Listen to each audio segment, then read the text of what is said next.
বাবরি মসজিদের মধ্যে যারা আঘাত করেছে, প্রথম যেই যুবক আঘাত করেছে তিনি কালেমা পড়ে মুসলমান হয়েছেন। আমাদের বাবরি মসজিদ মুর্শিদাবাদে যেভাবে পুনর্নির্মাণ হচ্ছে, পূর্বের বাবরি মসজিদের ইতিহাসকে বুকে সাক্ষী হিসাবে ধারণ করে হুমায়ুন কবির নামের একজন মুসলিম নেতা, তিনি যেইভাবে বলিষ্ঠ কণ্ঠে সবাইকে ঐক্যবদ্ধ করেছে, তিনি নিজে বলেছে যে এই মসজিদের জন্য প্রয়োজনে আমি আমার জীবন দিয়ে দিব। লক্ষ লক্ষ মানুষ মিলে কেউ ইট নিয়ে এসেছে, কেউ রড নিয়ে এসেছে, কেউ সিমেন্ট নিয়ে এসেছে। 280 কোটি টাকা বাজেট করলেও একদিনের ভিতরে এত পরিমাণ টাকা উঠেছে যা কল্পনার বাহিরে। একজনই 80 কোটি টাকা দিয়ে দিয়েছে, 1 কোটি টাকা দিয়ে দিয়েছে এমন লোক আছে। তো এইভাবে করে ছোট্ট ছোট্ট ইট মিলিয়ে বিশাল এলাকা জুড়ে মুর্শিদাবাদে গড়ে উঠবে বাবরি মসজিদ। যারা আমাদের বাবরি মসজিদকে ভেঙে দিয়ে মনে করেছে মুসলমানদের নামকে তারা মিটিয়ে দিতে পারবে, ভারত হচ্ছে সেই জায়গা যেখানে 900 বছর মুসলমানরা শাসন করেছে।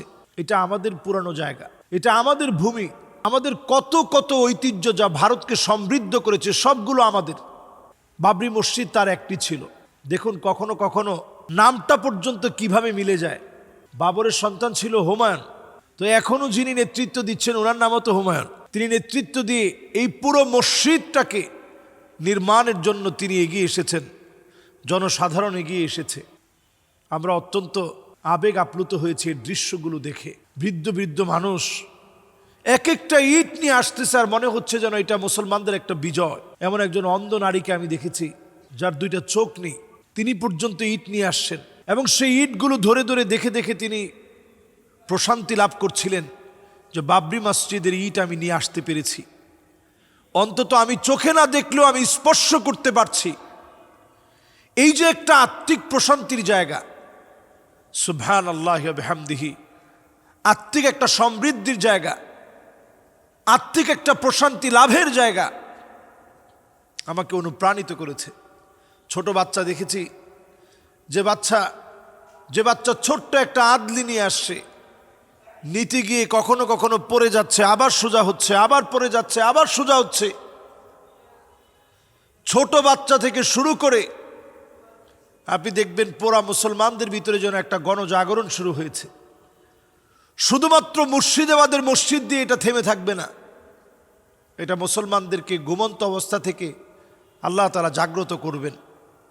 আল্লাহ তাআলা কখনো কখনো অনেক কিছু ঘটিয়ে দেন বড় কোনো কিছু দেওয়ার জন্যে। বাবরি মসজিদের মধ্যে যারা আঘাত করেছে, প্রথম যেই যুবক আঘাত করেছে তিনি কালেমা পড়ে মুসলমান হয়েছেন। সুবহানাল্লাহ বিহামদিহি। এই বাবরি মসজিদকে ঘিরে আপনারা দেখবেন মুসলমানদের নতুন একটা জাগ্রত হওয়ার সুযোগ চলে আসবে। বাবরি মসজিদ আমাদের চেতনা, প্রত্যেকটা মসজিদ যেন আমাদের চেতনা হয়। মসজিদগুলো যেন আমরা নামাজ দিয়ে জীবিত রাখি। হাদিসের মধ্যে নবী আলাইহিস সালাতু ওয়াস সালাম বলছেন, হাত্তা তুত্তাখাযাল মাসাজিদু তুরুকা, মসজিদের সামনে দিয়ে রাস্তা হবে, মুসলমানরা হেঁটে চলে যাবে, নামাজ পড়বে না। প্রিয় ভাইয়েরা, শেষ জামানার এই সময়ে নিজেকে নামাজি হিসাবে দেখেন, সেজদারত হিসেবে দেখেন, রুকুকারী হিসেবে দেখেন, আল্লাহর কাছে প্রশংসাকারী হিসেবে নিজেকে সবসময় সুপর্দ করেন। আল্লাহ রাব্বুল আলামিন আমাদের মুসলমানদের এই জাগ্রত করার জন্য নতুন যে একটি মুর্শিদাবাদে বাবরি মসজিদ হচ্ছে, এটা যেন আমাদের জাগ্রত হওয়ার জন্য নতুন একটা বার্তা দেয়। আল্লাহ যেন কবুল মঞ্জুর করেন। আসসালামু আলাইকুম ওয়া রাহমাতুল্লাহি ওয়া বারাকাতুহু। দর্শক, আপনারা দেখেছেন নিশ্চয়ই শিশু সাজিদ, লম্বা সময় পরে তাকে উঠানো হলো এবং তাকে উদ্ধারের জন্য এত কষ্ট করার পর যখন তাকে উঠানো হয়েছে সেই সময় কিন্তু সে জীবিত ছিল। হসপিটালে যাওয়ার পর বাচ্চাটা মারা যায়। এর অনেক কারণ আছে, অনেক লম্বা সময় ধরে এরকম একটা মৃত্যুকূপের ভিতরে দীর্ঘ সময় ধরে ছিল। নারায়ণগঞ্জ এরকম একটা ঘটনা ঘটার পরে সেই বাচ্চাটাও কিন্তু বাঁচে নাই। আসলে এটার ক্ষেত্রে যেটা সবচেয়ে বড় ব্যত্যয় ঘটে আমাদের দেশে, হাজার হাজার মানুষ ভিড় করে ফেলে। তো একটা ছোট্ট 2-4 বছরের বাচ্চা যখন হঠাৎ করে এরকম একটা বিপদ থেকে উঠানো হয়, তাকায় দেখে যে হাজার হাজার মানুষ, সব তার অপরিচিত।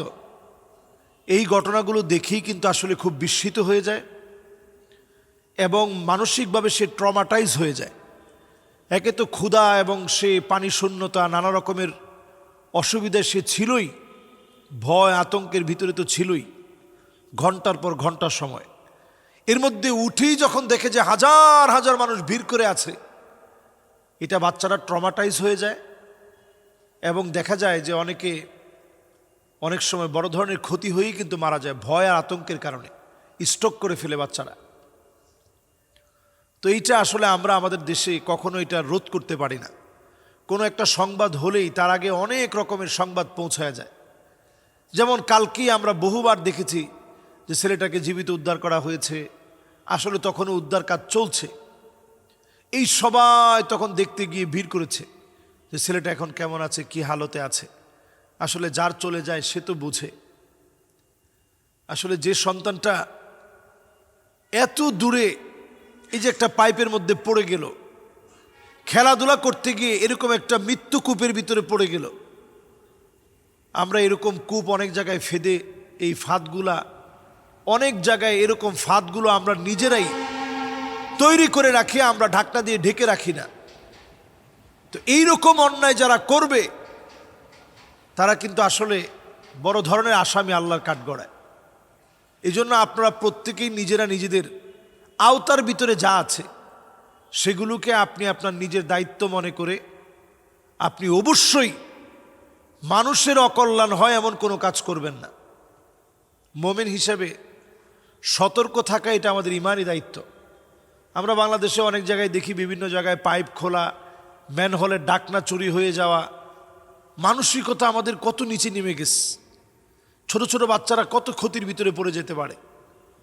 যার চলে যায় সে তো বুঝে যে একটা সন্তানের কত দাম। কত এমন দম্পতি আছে যাদের বিবাহের 10-15 বছর চলে গেছে, এরপরে সন্তানাদি হয় না। তার কাছে একটা সন্তানের মূল্য কোটি কোটি টাকার চাইতে অনেক বেশি। তো যার সন্তানটা চলে গেল, আল্লাহ তাআলা এই পুরো পরিবারকে সবর এখতিয়ার করার তৌফিক দান করুক এবং আমাদেরকে আল্লাহ তাআলা সচেতন বানাক, মানুষের কল্যাণে মানুষ হওয়ার তৌফিক দান করুক। হাদিসের মধ্যে আসছে, ইন্না মিন আবাররিল বির আইয়ুদখিলা সুরুর ফি কলবি আহাদিকুম। মানুষের জন্য কল্যাণের কাজ করেন। খয়রুন নাস মান ইয়ানফাউন নাস। সেরা মানুষ তো সে যে মানুষের কল্যাণে কাজ করে। আমরা নিজের পেটের কল্যাণে কাজ করি, নিজের পরিবারের কল্যাণে কাজ করি, মানুষের কল্যাণে আমরা কাজ করি না। মানুষের কল্যাণে কাজ করতে শিখেন, মানুষের জন্য হতে শিখেন, মানুষের জন্য হয়ে যান, মানুষের জন্য কিছু না কিছু করেন। প্রত্যেক দিন রাস্তা থেকে একটা কষ্টদায়ক বস্তু সরিয়ে দিন। ইমাতাতুল আযা আনিত তরিক, এটা সবচেয়ে ওই দিনের সওয়াবের কাজ হবে। খুব বড় কোনো কষ্টের কাজ না। দেখতেছেন যে একটা কলার শুকলা পড়ে আছে, আপনি সরায় দেন। একটা জুসের প্যাকেট ফেলে রাখছে, আপনি সরায় দেন। একটা ব্লেড অথবা কাচের টুকরা পড়ে আছে যেটা দিয়ে ক্ষতি হতে পারে, আপনি সরিয়ে দেন। এই ছোট্ট কাজগুলো আমাদেরকে আল্লাহর কাছে অনেক দামি বানাবে।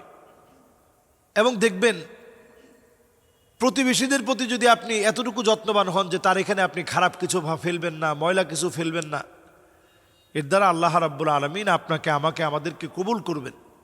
সুতরাং আমরা শিশু সাজিদের জন্য দোয়া করি। তার নামটা কেমন ছিল দেখেন, সাজিদ। আল্লাহু আকবার। আসলে সে সেজদা দেওয়ার বয়সের আগেই সে চলে গেল। আমরা দোয়া করি আল্লাহ যেন এই পরিবারকে সবর ইখতিয়ার করার তৌফিক দান করেন। আল্লাহ যেন এই পরিবারকে আল্লাহ রাব্বুল আলামিন যেন নিয়ামতে ভরপুর করে দেন। বড় একটা পরীক্ষা তাদের উপর গিয়েছে, আল্লাহ যেন এই পরীক্ষাকে কাটিয়ে ওঠার তৌফিক দান করেন। আসসালামু আলাইকুম ওয়া রাহমাতুল্লাহি ওয়া বারাকাতুহু।